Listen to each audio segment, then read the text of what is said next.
Los tiempos cambian, la verdad no. Buenos días amigos, bienvenidos a La Noticia al Día en La Noticia Perú, el canal digital del diario La Noticia.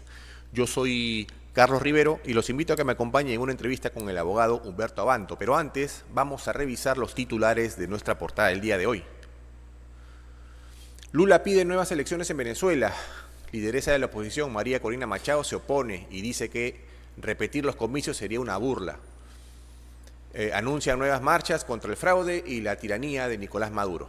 Se vienen reyertas y motines en cárceles. Hoy empieza huelga penitenciaria, advierte el dirigente Ángel Yancari. Congresistas buscan blindar a corruptos. Abogado Mario Moretti cuestiona proyectos de ley de Katy Ugarte y Luis Cordero. Lima soportó el frío más intenso de los últimos 43 años. Temperatura nocturna bajó a 9.3 grados por el anticiclón Pacífico Sur. Y finalmente, devuelvan celulares a Alan. Esa es una exigencia que hace el abogado Erasmo Reina, luego de que el fiscal José Domingo Pérez revisara equipos telefónicos. Bien amigos, estamos conectados vía Zoom con el abogado Humberto Abanto. Doctor Abanto, buenos días. Muy buenos días, Carlos. ¿Cómo está? Bien, doctor. Gracias por la entrevista. Doctor, a ver, el Tribunal Constitucional declaró fundada la demanda de amparo que presentó el abogado Arsenio Oré, ¿no? Para excluirlo del caso Cócteles. ¿De qué manera esto puede repercutir en el caso en sí? Bueno, de todas maneras tiene un efecto porque uno de los cargos que formaba la acusación es el de obstrucción de la justicia, que es por el que interpuso su acción de amparo Arsenio Oré. Es importante decirle a la ciudadanía que Arsenio Oré es uno de los más respetados abogados penalistas del Perú, maestro de muchísimos abogados hoy en ejercicio. Y él fue incorporado, habiendo sido abogado de Keiko Fujimori, fue incorporado a la investigación acusándosele de haber amenazado testigos y haber obstruido la investigación que estaba haciendo el señor Pérez. Lo curioso es que quien hizo la incorporación fue el propio señor Pérez y quien investigó la causa fue el propio señor Pérez. El Tribunal Constitucional, con mucha lógica, con la lógica que no tuvieron ni el doctor Octavio César Sabonay Calcín, ni el señor Rafael Villabarba, ha reparado en que no puede investigar un hecho o una sospecha delictiva quien de alguna manera está afectado por ese acto que se sospecha de delictivo. Y lo que ha dicho es que todo lo que se ha hecho en ese aspecto es nulo. Así que de todas maneras, sea lo que decida el colegiado de lunes, es decir, sea que lo aplique estrictamente para Arsenio Oré, sea que lo extienda para los demás acusados de obstrucción de la justicia, este proceso tiene que regresar al escritorio del señor Rafael Villabarba, quien por mandato del Tribunal Constitucional debe volver a pronunciarse sobre la exclusión del señor Pérez. Ahora, ese es el asunto, porque va a tener que declarar fundada la exclusión, aunque sea en todo o en parte, y en ese momento tendrá que extraerse de la acusación el cargo de obstrucción de la justicia. Lo que supone para nosotros volver a pasar por las manos del juez Zúñiga Urday, que es el juez de la investigación preparatoria, haciendo una corrección de la etapa intermedia, y volver después a el colegiado donde estamos en este momento. Ahora, doctor, ¿cómo queda el trabajo del fiscal José Domingo Pérez ante esta decisión del Tribunal Constitucional? Da la impresión de que hay algunas decisiones fiscales que no se realizan o que se realizan sin un mayor análisis, ¿no? Y termina en situaciones como esta. ¿Usted también lo ve así? Yo creo que lo que hay es vamos a decirlo, uno está obligado a presumir la buena fe de las personas, lo que hay es un apresuramiento, y además un apego indebido a una causa, a una tarea que para el señor Pérez, por lo que le he escuchado, era muy importante como fiscal y como persona acusar a Keiko Fujimori y a sus compañeros de partido. Y entonces eso lo ha llevado a cometer no uno, sino varios excesos. Este es uno de los que vamos a ver estallar en el camino. El señor Pérez ha dejado, en mi opinión, involuntariamente supongo, sembrada el proceso de bombas de tiempo que van a ir estallando sucesivamente.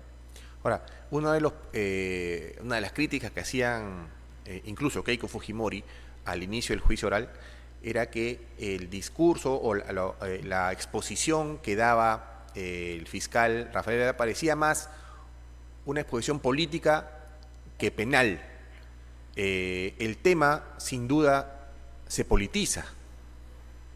Totalmente. Además, el alegato de apertura comenzó hablando o refiriéndose a Alberto Fujimori, que no tiene nada que hacer en esta investigación, al dictador Fujimori, a la estela de corrupción de la que Keiko Fujimori es heredera, porque ahora hemos descubierto, gracias al fiscal Pérez, que la corrupción y la tiranía es genética y que la heredan los hijos, ¿no?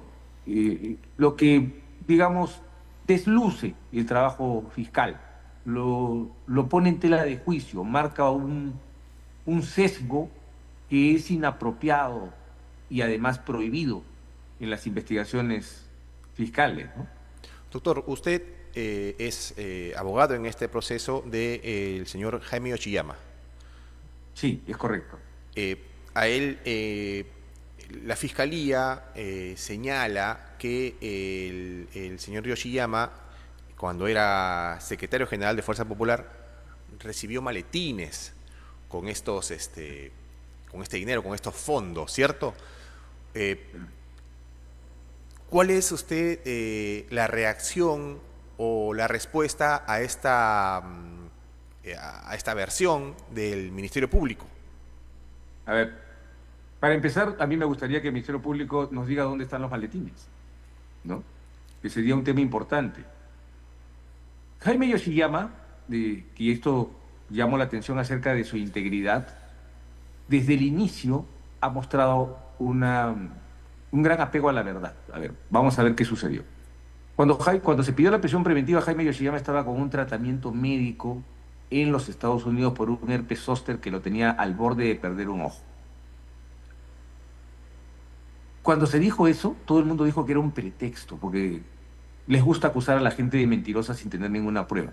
Fue un canal de televisión hasta Miami y pudo comprobar cuando Jaime estaba ingresando primero y saliendo después del Bascom Palmer, que es el instituto oftalmológico más importante en Florida. Luego dijo que él iba a volver al Perú. Y volvió al Perú y se puso a disposición de las autoridades y fue confinado en un penal, como es el penal Castro Castro. Después dijo que el señor Juan Rasmus había hecho aportes a la campaña. Y se ha probado completamente los aportes del señor Rasmus, que además fueron cuantiosos. Y el recibir ese dinero, que no tiene origen ilícito, el señor Rasmus al morir dejó una fortuna valorizada en aproximadamente 2.600 millones de dólares. El recibir ese dinero de origen ilícito, el señor Rasmus no tuvo en su vida ni una multa de tránsito. Para el fiscal eso es un delito. Y el hecho de haber simulado los aportes porque violaban o excedían los límites electorales, no penales, para el señor fiscal también es un delito. Para nosotros no lo es. Y para el Código Penal tampoco lo es. Entonces Jaime se ha declarado inocente de los cargos, ha rechazado los cargos y está con nosotros afrontando el caso con la firme seguridad de que será absuelto. Ahora, doctor, este caso denominado Cócteles viene sobre aportes en el 2011 y 2016 en las campañas presidenciales de Keiko Fujimori. Este tema de los aportes a los partidos, ¿usted considera que se debe penalizar, dependiendo de la procedencia del dinero? Esto empuja al nivel político a ya no recibir tipo fondos de grandes empresas, porque al final se va a penalizar esto. ¿Hacia dónde va esta corriente? Esta es una corriente que pretende estatizar el mercado electoral. Vamos a ser claros. No debería haber, no existe una razón constitucional que impida a un particular o a un conjunto de particulares, que son los que forman las sociedades, aportar a una causa política. En el Perú se ha creado el delito de financiamiento ilegal, pero este financiamiento ilegal de partidos está vinculado con dineros ilícitos Ujú. y con límites a los dineros lícitos. Yo entiendo que que debe haber ciertos límites para no generar un desequilibrio, como pasó, por ejemplo, en la campaña de 1990, que todos los que tenemos edad suficiente la recordamos como una campaña ostentosa, ¿no? Pero el punto central aquí es que cuando se montó todo este escándalo, el único propósito era sacar a los privados del financiamiento de las elecciones. Y si usted ve en puridad, hoy día los aportes a las campañas son prácticamente monopolio estatal. Eso es muy peligroso, porque uno termina dependiendo de quien tiene el poder en ese momento. ¿Qué pasa si el que tiene el poder no libra los fondos? Claro. ¿Qué va a pasar? Por eso es muy importante ver cómo funcionan las democracias avanzadas. En Europa, en los Estados Unidos, los privados aportan a las campañas. En el Perú no lo hacen abiertamente y no se hacía abiertamente porque somos un país que es caracterizadamente vengativo. Entonces, el que gana, si no le aportaron, se va a desquitar si sabe quién aportó. En el Perú el Estado se usa como un instrumento para castigar, el poder estatal se usa como un instrumento para castigar a los enemigos. Y a mí no me diga que no es así, porque ahí está Keiko Fujimori, que fue encarcelada 3 veces sin motivo, ¿no? Y Jaime Yoshiyama, que tuvo 15 meses teniendo 70 y pico años, 75 años, 15 meses en Castro, solamente porque había un programa, y esto lo digo con toda claridad, un programa fiscal dirigido a facilitar que el señor Martín Vizcarra se hiciera de todo el poder en el Perú. Así de sencillo. Ahora, doctor, justo usted mencionaba al expresidente Vizcarra, ¿no? Para muchos tomó por sorpresa el anuncio del fiscal de presentar 6 testigos en este proceso. 6 testigos nuevos, entre ellos Aldo Mariátegui, el periodista, pero llamó mucho la atención Martín Vizcarra, ¿no? Digamos que, ¿qué vela tiene en este entierro Martín Vizcarra? Tiene que ver con una corriente ideológica que no entiende la democracia. Voy a explicarle esto, Carlos, permítanme. Y es que en Estados Unidos, primero le daré un ejemplo sencillo. En Estados Unidos ni a Obama, ni tampoco a Trump, y en ocasiones tampoco a Biden, el Congreso les ha aprobado el presupuesto público y les ha dado cortos libramientos de 90 días, de 120 días para que no se cierre el aparato estatal. ¿Usted ha escuchado alguna vez, sea republicano o demócrata, algún político que diga que la democracia de Estados Unidos está en peligro? Por eso, que es un abuso incalificable y que estamos ante una mayoría, ante una oposición intransigente y obstruccionista. No, porque entienden que eso está dentro del margen de la Constitución. El señor Pérez, al igual que sus aliados, sostenían que la bancada de la señora Fujimori tenía que hacerle la vida placentera al señor Vizcarra. Y ese no es el trabajo de la oposición. Tampoco tenían que hacérsela al señor Pedro Pablo Kuczynski. Y moviéndose dentro del margen de la Constitución, interpelaban ministros, censuraron ministros, y eso para él se transforma en un testimonio importante en que tiene que concurrir el señor Vizcarra para decir cómo se producían obstrucciones al trabajo ministerial por parte de Keiko Fujimori y su organización criminal en la versión del señor Pérez. Claro. Es una versión disparatada que se ha construido, recuerde usted, que hubo un periodo en que los medios de comunicación estaban todos formando un coro atronador que silenciaba cualquier otra opinión, que nos decía que oponerse al gobierno era un acto prácticamente de traición a la patria. Y eso todavía está en la cabeza del señor Pérez, por lo que me ha quedado claro de su oferta de testigos. Ahora, doctor, hay una frase, ¿no?, muy conocida, que se juega en pared. Esto evidenciaría que José Domingo Pérez o un sector del Ministerio Público sigue jugando en pared con Martín Vizcarra. No tengo ninguna duda. Además, fíjese usted, ¿quién encabezó el movimiento desde el Estado para reponer al señor Pérez en su trabajo? Claro. Es un tema muy sencillo. Es un tema muy sencillo. O sea, el señor Vizcarra violó la autonomía del Ministerio Público con, con el beneplácito de una gran cantidad de medios de comunicación, obviamente no de este, Ujú. y con el beneplácito de los propios beneficiarios que hoy día lo llevan como testigo a un proceso en el que no tiene nada que ver. ¿Qué sabe el señor Vizcarra de la campaña electoral del 2011 de la señora Fujimori de dentro? Nada. ¿Qué Claro. sabe de la campaña del 2016? Nada, porque era su competidor. Por eso, Entonces, por eso ¿qué llamaba la hace ahí? atención, ¿no? Por eso llamaba la No, atención. es que no, a mí no me llama la atención esas cosas de señor Pérez. El señor Pérez tiene una clara posición y haría bien en transparentarla, ¿no? No esconderse tras la supuesta objetividad de un fiscal que no la tiene. Va a ser todo un show la presencia de Vizcarra en el proceso caso No, Cocteles, ¿no? yo no creo que el colegiado permita que el señor Vizcarra declare. Yo no creo que admita ese ofrecimiento, o al menos yo me voy a oponer, por una cuestión sencilla. Los testigos son testigos de hechos. Y el hecho que se está investigando aquí es un lavado de activos. No estamos investigando la conducta de un grupo político en el Parlamento frente al gobierno de turno. Ese no es el objeto de esta investigación. Claro. Doctor, para ir terminando, dos preguntas.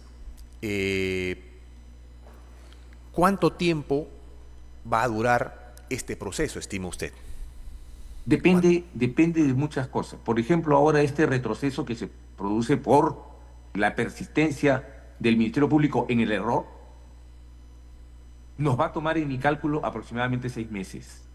Porque Solo por esto. regresa el expediente, aunque se aplique solo para Arsenio Oré, Ujú. regresa el expediente al señor Vela. ¿Qué sucede si el señor Vela declara fundado totalmente el pedido de Arsenio Oré de excluir a Pérez? Tiene que designar un nuevo fiscal. Claro. Ese nuevo fiscal tiene que estudiar un expediente extremada e inútilmente voluminoso para poder ponerse al día, pero además va a tener que segregar todos los hechos que involucran a Arsenio Oré Guardia, Ujú. que es descoser todo lo que ha cosido, para volverlo a coser otra vez y pasar donde el juez Zúñiga, que hay que ver cómo está su agenda, para que el señor Zúñiga corrija el auto de enjuiciamiento y, corregido el auto de enjuiciamiento, volver al colegiado que preside la doctora Cabanillas. Claro. Entonces, como usted comprenderá, eso no Sí. va a ser rápido. Claro, no va a ser Por rápido. rápido que sea, tomará 6 meses. Ya tenemos un proceso paralizado ahí. A mí, se lo digo con claridad, no me sorprende que estas bombas de tiempo estén estallando, porque en mi opinión, este proceso nunca fue montado para tener una sentencia. Este proceso fue montado para impedir que la señora Fujimori compita en condiciones de igualdad en un proceso electoral. Y, si usted ve, se va a lograr, porque la señora Fujimori va a estar en juicio por organización criminal y lavado de activos en plena campaña electoral si decide postular. Claro. Y va a ser el caballito de batalla de sus contrincantes. Doctor, Así la, es. la De eso última. se trata. El fiscal José Domingo Pérez ha anunciado una prueba nueva. ¿Ustedes ya saben de qué se trata esta prueba nueva? Todavía no me ha llegado. Ah, sí, ha hecho sus ofertas. Fundamentalmente es el informe del señor Lenz. De eso se va a discutir. El señor Lenz no es testigo de nada. Y además el señor Lenz, por si acaso, y lo vamos a acreditar en el expediente, tenía tratos bastante cuestionables con Deltan Dallagnol, el fiscal al que la Corte Suprema de Brasil ha señalado como el autor de unas peores manipulaciones procesales en el caso Lavallato. Y es uno de sus 6 nuevos testigos, ¿no? Así es. Entonces nosotros, todavía falta el debate, falta mucho. Y creo que ese debate se va a tardar unos 6 meses, gracias al señor Pérez. Bien, señor Abanto, queremos agradecerle la entrevista. No, gracias a ustedes por la oportunidad. Un Que tenga abrazo. buen día, buen fin de semana. Gracias. Bien, amigos, estuvo con nosotros el abogado Humberto Abanto, con quien hemos tocado el tema del caso Cócteles, ¿no? Que según su óptica tiene para rato, ¿no? Y cuestiona también esta presencia, esta solicitud de la Fiscalía de llamar al expresidente Martín Vizcarra como testigo. Para él hay un juego en pared entre el fiscal José Domingo Pérez y el expresidente. Veremos qué pasa en los próximos días. Yo los invito a seguir en el canal, que venimos con más entrevistas. Los tiempos cambian. La verdad, no.